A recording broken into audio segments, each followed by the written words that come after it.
Bonjour Jean-Marc, Bonjour Margot. merci beaucoup d'être avec nous aujourd'hui sur le salon Museum Connection.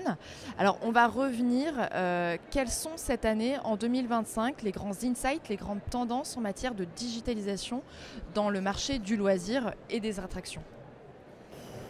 Merci pour cette question Margot. Ce que l'on peut constater dans le domaine de l'industrie des loisirs, de manière générale de la culture, c'est que après Covid, on va dire qu'il y a eu effectivement une accélération de la digitalisation, liée à un besoin qui n'était pas forcément un besoin, mais une obligation pour beaucoup de professionnels, d'exploitants, de mettre en place des solutions parce qu'on était lié à des contingentements de places, donc la nécessité de digitaliser et de proposer ses offres en ligne.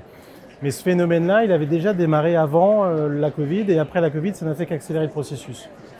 Ce que l'on voit apparaître dans l'industrie des loisirs, c'est donner la possibilité, je dirais, aux visiteurs, quels qu'ils soient, que ce soit en individuel ou en famille ou même des professionnels, de préparer autant que faire se peut sa visite liée à une expérience, que ce soit lié au musée, au parc de loisirs. Et pour ce faire, la digitalisation va permettre de donner la possibilité aux visiteurs de préparer sa visite en réservant en amont ses places, mais pas que. La possibilité de C'est ce que je veux réserver. dire, quand on dit digitalisation, on parle de quoi en fait? Alors, on parle d'une solution souvent de billetterie en ligne qui est accessible depuis n'importe quel type d'outil. Ça peut être son téléphone, son ordinateur, et qui va donner la possibilité dans une lecture, une grille de lecture assez rapide aux visiteurs de comprendre quelle est l'offre qu'on lui propose et de l'aménager en fonction de son emploi du temps. De se dire, tiens, je vais pouvoir y aller ce week-end ou y aller ce soir, de réserver sa place en ligne, de choisir la catégorie de place qui lui incombe et également la prestation qui lui fait plaisir.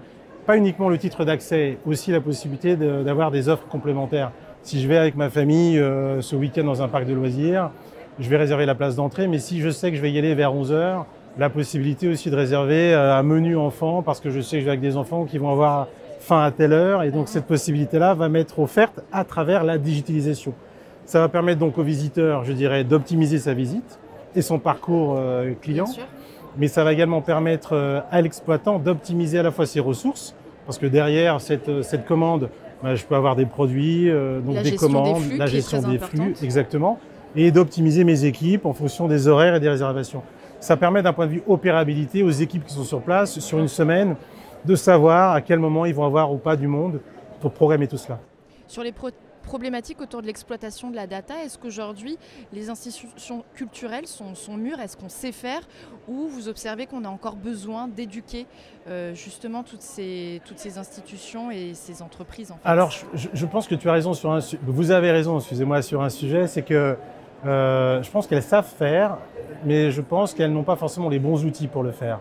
Je pense qu'elles ont bien conscience qu'elles ont des publics qui viennent les voir, qui viennent les visiter, mais après, c'est la capacité à exploiter cette base de données. Donc, on passe de l'ère du crayon de bois et de la feuille de papier, ensuite au tableau Excel, et ensuite on est encore sur autre chose. Lorsqu'on parle d'intelligence de données, c'est la capacité à collecter les données et faire en sorte qu'elles soient exploitées ensuite par les musées ou les exploitants. Et c'est ça qu'on va apporter. Donc aujourd'hui, elles ont la volonté de le faire, mais elles ne sont pas forcément bien équipées pour le faire. Et lorsqu'elles sont équipées, c'est la capacité à comprendre comment elles peuvent utiliser ces outils pour optimiser à la fois les données et mieux communiquer avec leur clientèle. Bien sûr. Merci beaucoup.